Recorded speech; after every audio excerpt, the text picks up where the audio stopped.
네, 안녕하십니까. 봉정입니다. 오늘은 10월 30일 월요일입니다. 10월의 마지막을 앞두고, 그죠? 30일 월요일. 오늘 장은 나름 괜찮았죠? 장 시작은 그 에코프로를 비롯해서 그 2차 전지 반대 매매가 쭉 나왔거든요. 나와서 분위기가 조금 가라앉을 만한데, 그죠? 그거를 반등을 시켰어요. 그리고 장중 내내 플러스를 유지했고.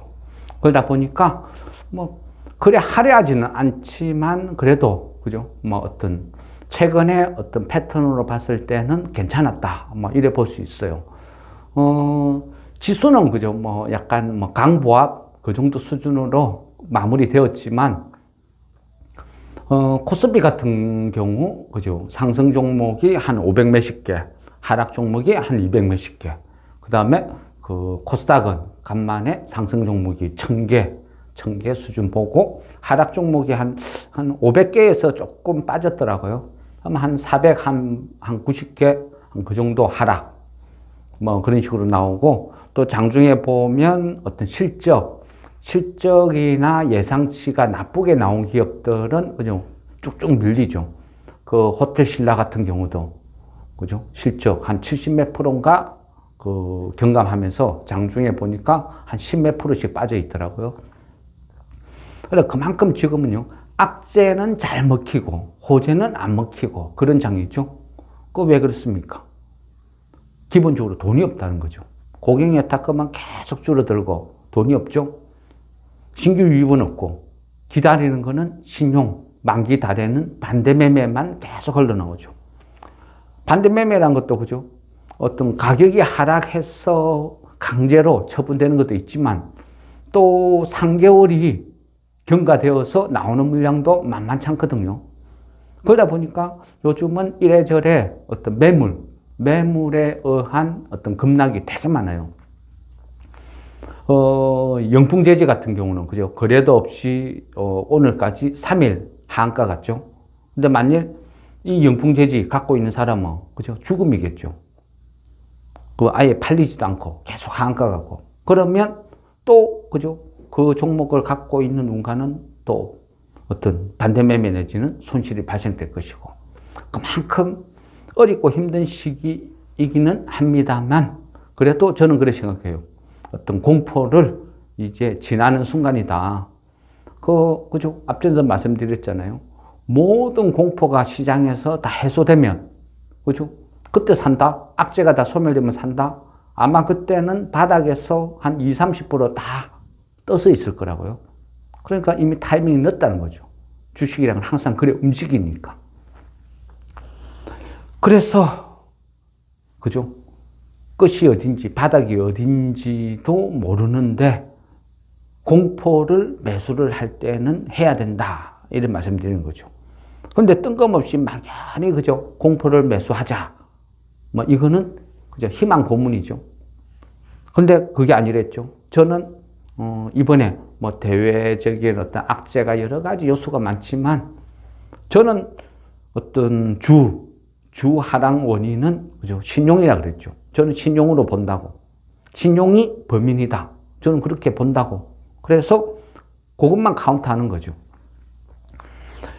에코프로가 지금도 한 3, 4만 주 정도는 남아 있어요. 그래도 급매물은 어느 정도 정리가 되지 않았나 이렇게 생각하는 거죠. 왜 그러냐면 반대매매 규모도 점점 수치가 줄어들거든요. 그러면 지금은 거진 한 하루에 한 4,000주 한 요 정도까지 좀 빠진 것 같아요. 그래서 이 구간에 신용, 그죠? 신용이 하락 원인인 주식들을 집중적으로 보자. 그죠? 이 주식을요, 하다 보면 여러 가지 원인이 있어요. 근데 하락을 하는데 그 기업에 문제가 있다 하면 그거는 손을 안 대는 게 맞아요. 심각하죠. 아예 관심 종목에서 빼버려야죠. 그런데 나는 아무 문제 없어. 그죠? 나는 아무 문제 없는데 신용 때문에 주가가 계속 빠져 52주 신저가를 거린다? 그런 건 저는 기회라고 생각합니다. 그죠? 그, 개인적으로, 최근에 그 어떤 주식 토론을 갖다가 막 그런 이런저런 이야기를 하다가 거기에서 그런 이야기를 했습니다. 지렁이가 한 마리 꿈틀꿈틀대고 걸어가는데 누가 지나가서 밟았단 말이죠. 그러면 뭐 속담에 지렁이도 밟으면 꿈틀댄다. 그런 말이 있는데 지렁이 입장에서 보자고요. 지렁이 입장에서 보면 한마디로 내가 어쨌다고 이런 말 하는 거죠. 이게 어떤 이회수 작가라는 분이 있는데 개인적으로는 참 좋아해요. 그분이 예전에 그린 사파에 한마디 탁 던져져 있어요. 내가 이런 말이 있거든요. 저는 요즘 딱 그 생각이 나요. 많은 종목이 하락을 했어요. 52주 신저가를 그리고 대부분이 바닥을 기고 있어요. 근데 그 주식한테 물어봐요. 너는 왜 그래 빠졌니? 그 주식은 그럴 것 같아요. 내가 신용 써라 했어? 그럴 것 같아요. 하락의 이유가 신용이라면 저는 자신 있어요. 그래서 신용 털리는 것만 본다는 거죠. 신용 털리는 것만 열심히 지켜보고 그것만 체크 한 다음에 어느 정도 털려 나갈 것 같으면 들어간다. 그죠? 그 앞전에도 말씀 계속 드렸잖아요.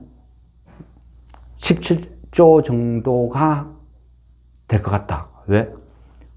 2차 전지가 본격적으로 막 붐이 일나고 어떤 광신도들이 몰려오고 뭐 피리 부는 아저씨가 막 피리를 불면서 막 왕창 들어갈 때 그 당시가 신용이 한 17조 대에서 급증을 하기 시작했거든요. 그래서 저는 대략의 어떤 선을 끊는 거죠. 그걸 모든 걸 일일이 어떻게 집계를 하겠습니까? 그래서 제 생각은 앞전에도 신용이 한 17조 정도까지 떨어지면 그게 아마 바닥으로 잡으면 되지 않을까? 그렇게 계산을 한 거죠. 근데 지금 17조 한 4천억, 3일 결제니까 거진 17조 정도 다 왔다는 거죠. 진짜 최악이면 한 15조 그 정도까지도 계산은 했어요. 그런데 그것까지 계산하고 15조를 기다리다가 좋은 타이밍 다 놓칠 수 있겠다. 그래서 한 17조 정도가 무릎이다 생각하고 발목까지 가면 그거는 온전히 감당을 하겠다. 그런 전략이었다. 그래 말씀드렸죠. 그래서 지금은 공포를 매수하자 하면서 계속 조금씩 말씀을 드리는 거죠. 그러면 한 목, 금 이럴 때 공포 구간에서 매수를 한 것은 그죠? 오늘 조금만 반등 나와도 수익이 나오죠. 그죠? 그렇다는 거죠. 내가 그 전에 보유하고 있던 종목은 지금도 물려서 장중에 VI가 걸려도 손실인데 아무것도 할 수가 없어요. 대부분의 사람은 그렇다는 거예요. 왜냐하면 대부분의 개인들은 분할 매수, 이런 분산 투자 이런 게 없어요. 한두 종목 그냥 몰빵이죠. 그러다 보니까 손실이 나면 아무것도 못 해요. 대부분이 그렇죠. 그러니까 이 구간에는 매물 공백이 생기는 거예요. 그러니까 장이 조금만 호전되고 매수세가 조금만 들어와도 그냥 바로 VI 걸리고 훅 올라가는 거죠. 그러니까 이 시기가 그래요. 그 대신 수급이 얇으니까 VI 걸리고 치고 나가지는 못해요. 어떤 특별한 재료가 탁 터지면 모를까.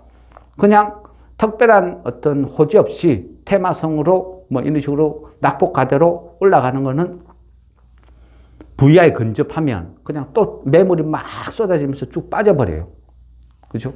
그러니까 내가 보유하고 있는 종목은 내가 손실이 한 20%인데 10% VI 걸렸다고 팔지도 못하고 들고 있으니까 10% 갔다가 쭉 빠져버리고 10% 갔다가 쭉 빠져버리고 허무하잖아요. 그래서 항상 그죠? 분산 투자도 중요하지만 일정 부분 현금이 있어야 된다. 그 현금을 쥐고 있다가 지금 야금야금 바닥에서 산 것은 오르면 바로 수익이고 내가 언제든지 매도하고 다른 안 오른 종목으로 또 이전해 갈 수 있다는 거죠.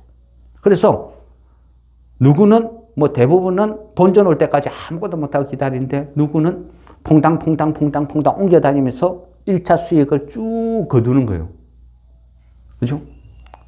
지금 이 폭락장에서 아무것도 안 하고 모르겠다 안 보는 사람은요 다음 폭락장이 와도 똑같은 상황이 연출이 돼요. 아무것도 못하고 있는 거죠. 나쁘면 나쁜 대로 내가 하나씩 배우는 거죠. 이번 폭락장에서는 나는 분산 투자를 안 했다. 현금 보유를 안 했다. 그래서 이 폭락장에서 추매고 뭐고 아무것도 못하고 있다. 그죠? 그러면 내가 뭘 잘못했는가? 아, 내가 앞으로 전략을 바꿔야 되겠다. 그죠? 그런 식으로 하나씩 배워 나간다는 거죠. 실수해서 내가 뭔가 하나를 어떤 깨우칠 때 다음에 똑같은 비슷한 상황이 연출됐을 때 내가 지금보다는 훨씬 나은 대응을 할 수 있다는 거죠. 그게 중요한 것 같습니다. 어쨌든요, 장은 어떤 공포 구간을 지나서 조금씩 회복되는 것 같다. 뭐 여러분은 느끼실 줄 모르겠습니다. 근데 어쨌든 저는 그래 느낍니다. 괜찮은 것 같다. 그래서 지금 그죠? 이 촬영 끝나면 또 내일 밤사이 다우 나스닥이 뭐 괜찮고 밤사이 뭐 큰 악재만 안 나타나면 그죠? 내일 또 추매를 할 건데 오늘 올란 것보다는 오늘 안 오른 아이 괜찮은데 안 오른 아이 무관심으로 못 오른 주식들 내일 또 매수 타겟으로 삼는 거죠. 그래서 지금은 어찌 보면요 약간 순환매 성격으로 바닥에서 탈피하는 경향도 있거든요. 그러면 오늘 한 5%, 6% 오른 주식은 내일은 1, 2% 머물고 오늘 한 1% 오른 주식은 내일 한 5%, 6% 오르고 이런 식으로 서서히 키높이를 맞춰가면서 바닥을 다진다. 뭐 그렇게 생각을 하는 거죠. 왜? 지금 장이 그러니까. 그리고 무엇보다 돈이 없다는 거죠. 돈이 없으니까 화려한 VI 연출되고 막 치고 나가고 이런 게 없어요. 돈이 왜 없어요? 그죠? 신용, 미수 다 나갔잖아요. 1,000만 원 있으면 습관적으로 2,500만 원씩 막 배팅을 쳤는데 지금은 그걸 못 하는 거예요. 1,000만 원 있으면 1,000만 원 갖고 해야 된다는 거죠. 그러니까 수급이 확 내려앉았죠. 그러니까 앞전같이 막 VI에서 다시 치고 나가서 20% 상한가 이거를 기대하면 안 되는 장이라는 거죠. 지금은 목표를 짧게 VI보다 오히려 한 단계, 두 단계 아래에서 접근하면 팔고 그 돈으로 안 오른 주식 옮겨 타는 게 확률적으로 훨씬 빠를 수도 있다. 뭐 이래 보는 거죠. 물론 결과는 아무도 몰라요. 그죠? 어쨌든 대응을 그렇게 하는 거다. 그렇게 생각하는 거죠. 간단하게 이제 그죠? 장중에 질문하신 거는 좀 어떤 주식이 막 움직이고 한데 그거 대응하기도 힘들거든요. 그래서 그때 바로 답변은 못 드렸죠. 그래 뭐 그 부분은 좀 죄송하게 생각하고. 근데 정말 급하다 싶은 거는 막 일단은 뭐 분할 매도 하세요. 안 그러면 매수는 하지 마세요. 그 정도는 말씀드리죠. 근데 설명은 나중에 드릴게요. 그래 하는 거죠. 첫째, 일단은 보유 종목 위주로 말씀드릴게요. 앞전에 그죠? 이 공포 구간에서 여러 종목을 쭉 불러드렸죠. 한 열 몇 종목, 뭐 대부분 다 뭐 바닥이고 신용 반대 매매 때문에 빠진 주식들이다. 나쁜 주식이 아니다. 네, 이런 거는 겁먹지 말고 공포 구간에서 조금 사러 들어가자. 그래 말씀을 드린 종목이 있었죠. 그때 이제 KTCS 얘도 있었고 오늘 그죠? 뭐 좀 오르니까 한 5%, 6% 오르니까 이거 매도할까요? 그랬는데 제가 하지 말았죠. 내일 오늘보다는 내일 매도하는 게 낫다. 그래 말씀드렸잖아요. 왜냐하면 내일 KT에서 만들고 있는 인공지능 이름이 믿음이에요. 믿음이라는 이 인공지능 사이트를 내일 공개를 해요. 그래서 결과는 모르죠. 좋다, 나쁘다. 그렇지만 내일 좀 강하게 출발할 가능성이 있다는 거죠. 기대감에. 또 대부분 다 바닥 시세고 하니까. 그래서 오늘보다는 내일 파는 게 확률적으로 훨씬 낫겠다. 그런 생각을 드는 거죠. 그리고 요즘 그죠? 이스라엘 전쟁 때문에 가자 지구에 그죠? 일론 머스크도 한마디씩 막 툭툭 던지죠. 스타링크. 그래서 스타링크에 대한 어떤 이슈도 KTCS가 한 번씩 엮이기도 하긴 해요. 그래, 어쨌든, 들고 가보자. 그죠? 들고 가보자. 내일 보자. 그랬죠. 그렇다고 이거를 막 중장기로 들고 간다? 그거는 저는 아니라 봅니다. 왜냐하면요. 다음에 한번 기회가 되면 설명드리겠지만 제가 이래 만나본 실제 인공지능이나 이쪽 IT 분야에 종사하시는 분과 많은 대화를 나누거든요. 대화를 나누다 보면 좀 어떤 대부분이요. 반응이 별로예요. 그리고 그 대부분의 인공지능이 그 상대가 안 돼요. 게임이 안 된다는 거죠. 우리나라 뭐 한 초등학교 야구부랑 메이저리그랑 붙는 그 정도? 어쨌든 그 다음에, 그죠? 기회 되면 좀 리얼하게 설명드릴 것이고, 어쨌든 KTCS는 그 내일 KT 인공지능 믿음이란 거를 공개되고 이슈가 되면 한번 기회를 주면 VI가 걸리든지 급등이 나오면 그때 팔자. 그게 훨씬 나을 것 같다. 그래서 오늘은 매도하지 맙시다. 이래 말씀드렸습니다. 그리고요, 그죠? 그 몇 세 이상에는, 그죠? 그 어떤 부산 엑스포 유치, 요거 관련해서 움직이는데, 그냥 요거 엑스포 유치 결과 나오기 직전까지는 한번 들고 가봅시다 했는데, 그죠? 대부분의 종목처럼 얘도 쭉쭉쭉쭉 빠졌어요. 그러다가 좀 오늘 약간 반등 나오고. 근데 그 바닥에서 추매를 한 분은 지금 뭐 수익권으로 돌아설 수도 있죠. 그래서 그 수익권으로 돌아섰으니까, 그죠? 섰으니까 이거를 어떤 분할 매도를 해야 되냐 말아야 되느냐 그게 질문인데, 이거는 어차피 투표라는 건요 아무도 모르죠. 그래서 결과가 나와봐야 알죠. 그런데 지금 엑스포는 뭐 싫든 좋든 선정은 해야 돼요. 그죠? 세상이 어지럽고 힘들다고 뭐 투표를 연기한다 안 한다 그건 아니거든요. 어쨌든 발표는 하겠죠. 근데 가장 유망한 데가 그죠? 로마는 그냥 덜러리라 봐요. 그거 앞전에 개최 이력도 있고, 그러니까 로마는 그냥 구색 갖추기 덜러리. 그러니까 로마 자체도 본인들 스스로도 유치 활동이나 이런 거 거진 안 해요. 아이고 뭐 혹시나 되면 좋고 아니면 말고 요 정도 수준이라는 거죠. 결국은요, 그 리야드, 그러니까 사우디 리야드랑 한국의 부산이랑 이 싸움이라는 거죠. 근데 사우디가 중동 전쟁에 휘말리면서, 그죠? 휘말리면서 그 팔레스타인을 지지한다. 이런 발언을 했죠. 그러면서 어떤 전체적인 어떤 분위기는 부산으로, 한국으로 급속도로 치우쳐졌어요. 앞전에는 거진 불가능이다. 리야드 확정 이런 분위기에서 잘하면 되겠는데 이런 가능성을 보이다가 지금 어때요? 그 구글 트렌드 거기에서 보면 일종의 뭐 우리 뭐 설문조사 비슷한 개념으로 보시면 되는데, 이제는 부산이 조금 앞서는 경향도 보이기 시작하거든요. 그래서 거기 비례해서 이래 막 움직이는 거죠. 그래서 어떤 몇 세 이상도 조금 더 저는 봐도 될 것 같아요. 그러니까 뭐 어차피 결과 나오기 직전까지는 계속 이슈에 따라서 털렁털렁 할 건데, 그래서 얘를 뭐 물론 수익 구간이면 분할 매도하는 게 정석이겠죠. 근데 그렇지 않은 분들은 나는 아직도 손실이다 하는 분들은 뭐 거진 기회 줄 거라고 저는 봅니다. 그러니까 뭐 한번 급등 나오면 워낙 또 가벼운 종목이니까 한번 급등 나오면 막 10% 20% 쉽게 치고 나가거든요. 그럴 때 매도하셔도 좋고, 뭐 그렇게 걱정할 필요는 없다 그래 생각하고, 만약 수익권이면 분할 매도 뭐 반대는 안 합니다. 그거는 뭐 어찌 보면 정석이죠, 정석. 그래 보시면 될 것 같습니다. 그리고 그 다음 그 질문 종목이 뭐였죠? 디지캡. 디지캡은요,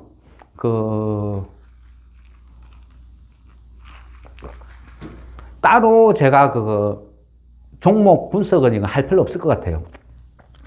왜 그러냐면요, 지금 어떤 선거가 되다 보니까 어찌 보면요, 이 선거판을 기존의 정치인들 있죠. 기존의 정치인들, 국민의힘, 그 다음에 민주당, 이 정치하는 사람과 새로운 신진 사대부, 그죠? 검찰 출신들.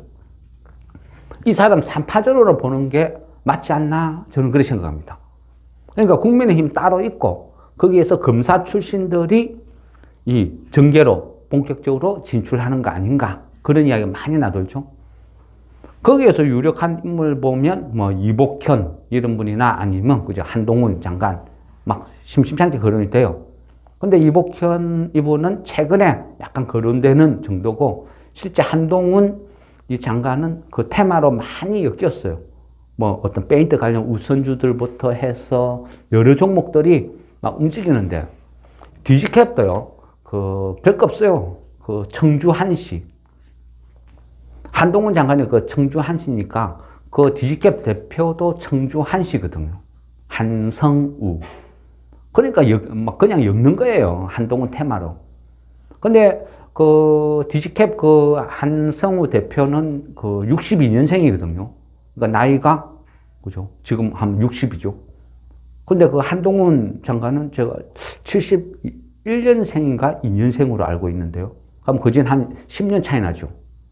그러면 뭐 친할까요? 모르겠어요.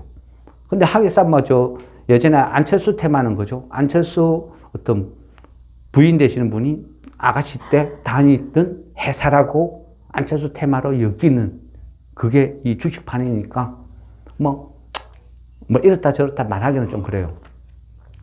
근데 어쨌든 이 정치 테마라는 건요 어떤 식으로 될지 몰라요. 뭐 옛날에 이재명 뭐 돈신건설 하듯이 잘 모른다는 거죠.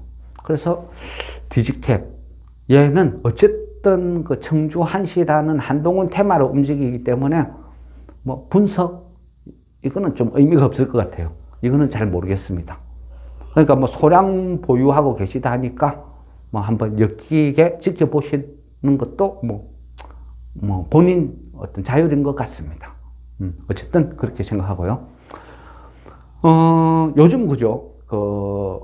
저도 뭐 가끔씩 그런 찌라시는 많이 봐요. 찌라시, 뉴스. 그러니까 꼭 찌라시라고 볼 수는 없죠. 그 삼성전자에서 뭐 한 번씩 보면 어디 박람회나 뭐 열리면, 그죠? 가감하게 M&A 하겠다. 뭐 그런 이야기도 자주 나왔으니까요. 근데 최근 들어서 또 그런 얘기가 많이 나와요. 삼성전자에서 뭐 기업들을 M&A 한다, 어쩐다. 그런 이야기는 많이 나와요. 또 실제 그죠? 로봇 관련 이런 회사들은 자주 거론되기도 하고. 그래서 어떤 이렇다 저렇다 어떻게 하기는 힘든데요. 이게 왜 최근 들어서 다시 막 불거지냐 하면 그 예전에 그 이재용 회장이 그죠?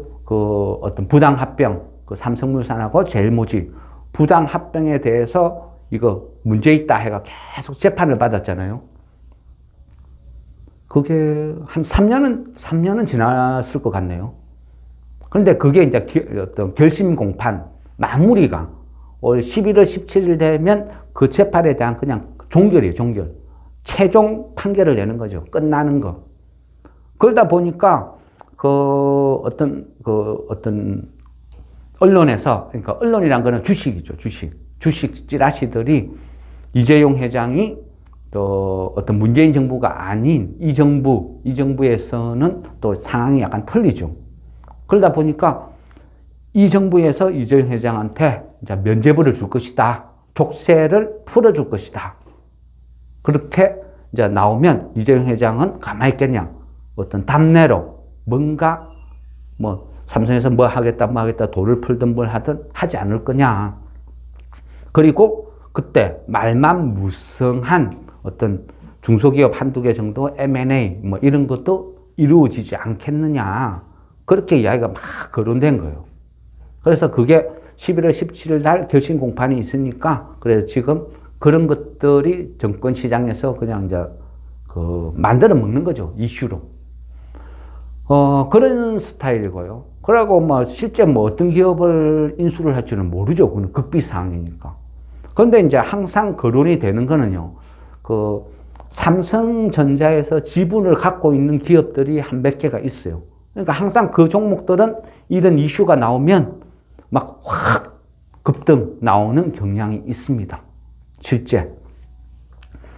그러다 보니까 뭐 굳이 막 이것저것, 그죠? 가능성 없는 그냥 희망 고문하시는 것보다 어떤 주가가 적당히 바닥에 있는 삼성전자가 그 지분을 갖고 있는 그런 회사가 오히려 더 빠르지 않을까? 저는 또 그렇게 생각하는 바고요. 굳이 이제 하나를 찍어 달라 하셨으니까 이거는 뭐 저도 그전에도 매매를 많이 해봤고 잘 아는 회사라서 에이테크 솔루션. 그러니까 에이테크 솔루션. 한글입니다. 한글. 에이테크 솔루션. 갖고 있어요. 그렇죠. 한 번씩 우리 매매하고 하니까. 그렇죠. 저도 물려서 들고 있죠. 네, 에이테크 솔루션. 이 회사도 나쁘진 않아요. 매출액도 한 2천억대 이상 되고 이익도 항상 한 50억 이상 그냥 꾸준히 나요. 근데 이익 50억이 작은 게 아니고요. 이 회사가 시총이 한 900억대 그 정도밖에 안 돼요. 그러니까 시총 900억대니까 이익이 50억 이상 나면 나쁘다고 볼 수는 없죠. 그리고 삼성전자가 그 2대 주주래요. 2대 주주. 지분이 16%. 그러니까 정확하게 뭐 한 15.8인가? 뭐 한 그 정도 될 건데, 그냥 16% 잡고. 예. 그러니까, 삼성전자에서 2대 주주로 있는데, 이 에이테크 솔루션이 주로 하는 일은 금융이죠, 금융. 뭐 나쁘진 않은 회사죠. 그래서 M&A 이야기 나오면 항상 거론되기는 합니다. 그래서 에이테크 솔루션, 뭐 11월 17일 그 결심 공판 그 직전까지 들고 가는 것도 나쁘진 않다 생각합니다. 괜찮은 전략 같아요. 충분히 시장에서 그런 것들을 이용해 먹을 수 있다. 저는 그렇게 생각은 합니다. 그리고 그죠? 또 오늘 그 질문하신 거 그 신성통상. 신성통상 이 회사 회사는 좋아요. 회사는 좋은데 어떤 매출액도 제법 커요. 매출액 규모도 한 1조 5천억? 한 그 정도쯤 되는 걸로 알고 있어요. 그리고 순이익, 영업이익도 제법 많이 나와요. 하고 있는 회사, 그죠? 이름처럼, 신성통상 이름처럼 그 OEM 방식으로 그 의류, 옷 만드는 회사죠. 근데 이 회사가 움직일 때는요, 항상 일본하고 사이가 나쁠 때, 반일 감정이 극한에 있을 때 우리는 뭐 하죠? 유니클로 불매운동 벌이죠. 그러니까 유니클로 불매운동 벌이니까 저가 의류 OEM 방식으로 신성통상이 만들다 보니까 그 예국주 모나미하고 예국주로 해서 얘가 막 움직이는 경향이 강하죠. 그리고 신성통상 같은 경우는 지금 위치에서는 그래 나쁘진 않아요. 나쁘진 않은데 어떤 시총도 한 3천억이 좀 못 되거든요. 한 2,800, 900억. 그 정도 될 겁니다, 아마. 그 정도 되고, 대주주도, 가난 외 6인 해가지고, 77.7% 지분, 그죠, 외우기 좋죠. 근데 저는 행운, 77.7% 대주주 지분이 그래서 좀 기억이 확 나더라고요. 그래서 대주주 지분도 시총은 한 3천억대 가깝지만 대주주 지분이 77.7% 묶였으니까 실제 유통 주식 수가 되게 작죠. 그러니까 시총 3천억에 비해서 굉장히 탄력적으로 잘 움직이죠. 그런데 최근에는 항상 어떤 일본하고의 분쟁으로 움직였는데 지금 이 정부는 일본하고 친하죠. 그래서 이게 먹힐까? 어떤 다른 이슈로 갈까? 어떤 그런 고민은 약간 있어요. 근데 어쨌든 지금 환율은 유리해요. OEM 방식으로 의류를 만들어서 수출하다 보니까 지금은 원화는 약세고 달러가 강세니까 이익은 급증하는 구조로 갈 수 있겠죠. 이게 이익이 급증하는 구조죠. 그러니까 지금은 괜찮다 생각합니다. 신성통상. 그래 손해볼 것 같지는 않아요. 지겨운 감이 있을 줄은 몰라도. 원래 의류라는 게 별로 비인기 어떤 그런 업종이라서 근데 어쨌든 괜찮아 보입니다. 그리고 마지막에, 그죠? 이거는,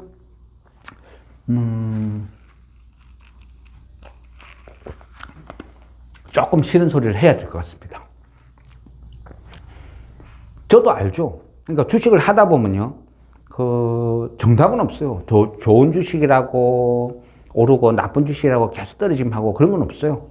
이 주식판은, 그죠? 누가 어떻게 사기를 치고 어떻게 해먹는지 어떻게 했는지 몰라요.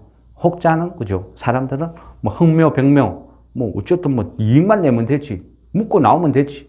그래서 부실주든 뭐든 뭐 차트 보고 해가 들어가가지고 막 그런 거 많이 하죠. 근데 저는 그런 거 하지 마라 그랬잖아요. 그래서 가능하면 거론도 안 하고 말씀도 안 드리죠. 특히 뭐 바이오 이런 거는 그죠? 재무구조가 나쁘니까 아예 안 본다 그랬잖아요. 다 그런 비슷한 맥락입니다. 근데 물론 그죠? 이 나쁜 거에서도 내가 뭔가를 얻으면, 경험을 얻으면 그거는 괜찮겠죠. 또 괜찮아요. 뭐 그 주식을 하는 사람은요. 우리 밴드 있다고 우리 밴드 한 군데만 있겠습니까? 뭐 이렇든 저렇든 어떤 목적으로든 아니면 예전에 가입을 했던 뭐 밴드 한 몇 군데는 기본적으로 다 가입돼가 있는 거. 뭐 저도 알아요. 뭐 그게 이 바닥 생리니까. 그래서 다른 밴드에서 이래 해가지고 샀는데 뭐 한 봐달라. 뭐 그럴 수도 있죠. 근데 물론 제가 아는 범위 내에서만 말씀드리는 거죠. 그러니까 이 회사는 그죠. 오늘 한가 갔어요. 그러니까 영풍재지랑 이 회사 콘타피아. 저는 처음에 이 콘타피아 하니까요. 제가 모르는 종목이더라고요. 그래서 나는 신규 종목인가? 처음에 그래 생각했어요. 그래서 쭉 보니까 이름 바뀌기 전에 이름이 바로 알게 되더라고요. 코드네이처 하니까 또 이름 바꿨구나. 그런 생각이 탁 들더라고요. 원래 이 콘타피아가 그 앞전까지는 이제 코드네이처였고 그 전에는요. 그 미주제강 있죠. 미주제강에 거기에서 인적 분할됐어요. 제가 기억하기로는 하여튼 철도 레일인가 하여튼 그 비슷한 부분이 분사를 시킨 거죠. 그래서 인적 분할을 해서 만든 회사고 그 이후에 무슨 산업개발인가 하여튼 그런 타이틀을 달고 있다가 그 코드네이처로 이름을 바꾸고 최근에 콘타피아로 바뀐 거예요. 근데 콘타피아는 저도 이제 오늘 질문하시니까 또 바꿨어? 그래 안 한 거예요. 근데 이제 이 회사는요 기본적으로 전형적인 쓰레기예요. 쓰레기. 왜냐하면 한 7, 8년 동안 한 번도 이익을 낸 적이 없어요. 그냥 주식 장사하는 회사예요. 그리고 최근에요 막 급등시킨 것도 그 어떤 양자 관련 이미지 센서를 세계 최초로 개발했다. 막 그런 이야기 하는데 지금 말이죠. 검증된 건 아무것도 없어요. 근데 원래 그래요. 쓰레기 회사들이 전환사채 팔아먹을 때요. 이런 짓을 잘해요. 그 시기에 가장 핫한 아니면 먹혀들 만한 재료를 만들어내는 거예요. 만들어내서 그걸로 그냥 주가를 급등시키는 거예요. 그게 전환사채 작업이거든요. 그 회사가 그죠. 대주주가 외국 회사라고 무조건 좋은 거 아닙니다. 외국 어떤 대주주가요. 중국 회사면 저는 아예 막 그냥 쳐다도 안 봐요. 그 간종에서 아예 빼버려요.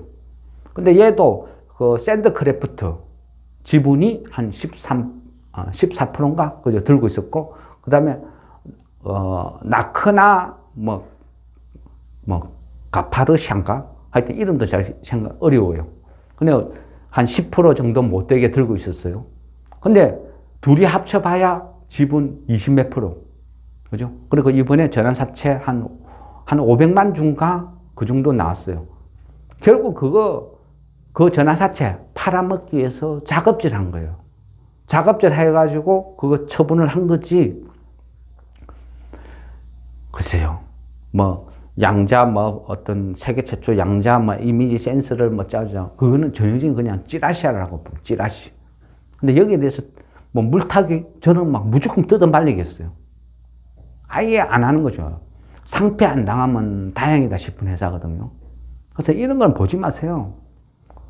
아무리요 누가 짜고 저짜고 재료가 있고 그런 거 떠들어도 정보라는 게 그리 쉽나요? 그죠? 정보라는 게 그 대체 어디서 그런 정보를 얻었을까요? 그 대부분요 전환사채 팔아먹으려고 작업질 하는 거 말려드는 거 그냥 속한 것다 이렇게 생각하는 게 현명하죠. 최소한요 재무구조를 보고 매출액도 꾸준히 늘어나고 이익도 꾸준히 늘어나고 아니면 최소한 꾸준한 매출과 이익이 발생되는 이런 좋은 기업도 많은데 뭐하러 그저 일확천금을 꿈꾸고 10배 간다 20배 간다 그런 걸 왜 믿어요? 10배 승부에 가면 미쳤다고 그 정보가 새겠어요. 저거들이 주식 다 싹쓸이 해가지. 그러니까 그런 거는 안 믿는 게 좋아요. 그리고 뭐 매출액이 40억인데 뭐 적자가 200억 난다. 이거를 어떻게 이해합니까?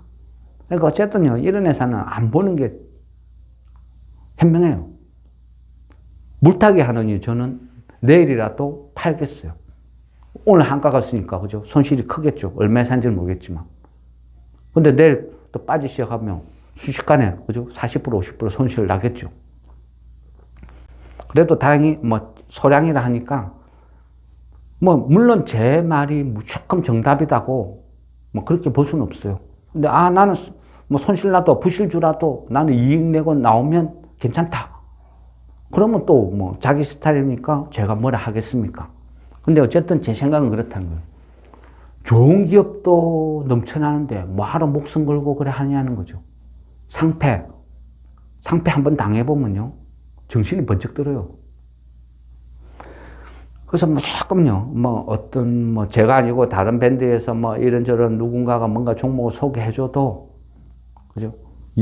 한번 보시고 이익이 꾸준하고 재무 구조가 좋고 주가 위치가 바닥에 있고 이런 회사는 사도 되죠.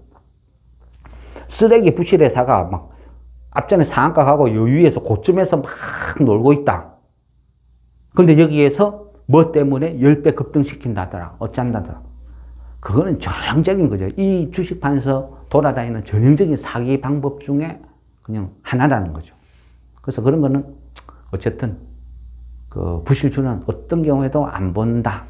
그게 정답인 것 같습니다.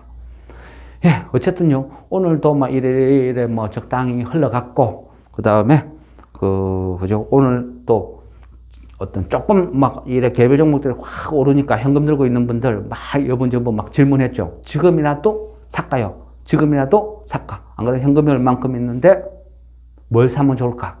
그죠? 항상 그래요. 주식이 떨어지면 공포 때문에, 그죠? 갖고 있는 주식을 원망하고, 또 오르면 내가 갖고 있는 현금을 원망하고, 그게 사람 심리예요. 그러니까 조금만 반등 나오면 지금이라도 따라잡을까? 막 그런 생각을 하죠. 근데 아직까지는, 그죠? 악재가 완전히 끝난 거 아니라 했잖아요. 그죠? 셧다운도 남아있다. 마지막 악재는 미국 셧다운이 될 가능성이 되게 많아요. 그래서 지금은 급하게 막 하는 게 아니고요. 느긋해야 돼요. 배짱으로. 오늘도 보세요. 뭐 장이 막 호전됐다고 어쩐다 하지만 결국 코스닥만 해도 1000개 오르고 500개 빠졌어요. 그죠? 그러니까 무조건 오른다. 이런 생각은 가지시면 안 된다는 거죠. 어쨌든, 이제 이 마무리하고요. 또 어떤 종목을 한번 쭉 훑어볼게요. 훑어보고 오늘 안 오른 종목 중에서 괜찮은 거 찾아서 또 말씀을 드리겠습니다. 예, 어쨌든 뭐 월요일 스타트는 괜찮은 것 같았습니다. 예, 수고했습니다. 수고했습니다.